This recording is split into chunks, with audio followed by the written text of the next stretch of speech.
हे आंबे आपण आता आंब्याचा रस कसा बनवायचा ते मी तुम्हाला दाखवते। हे आपण असं सोलून काढलेलं आहे,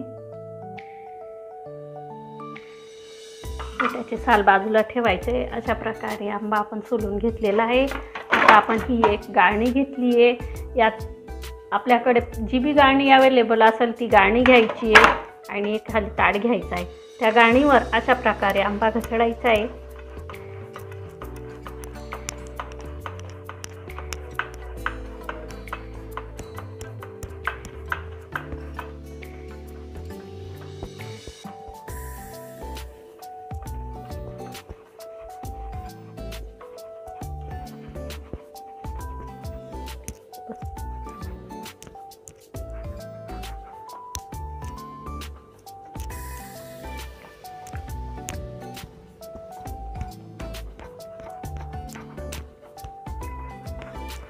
हे आपण गाळणीमधून हे केल्यानंतर अशा प्रकारे आपला रस तयार झालेला आहे।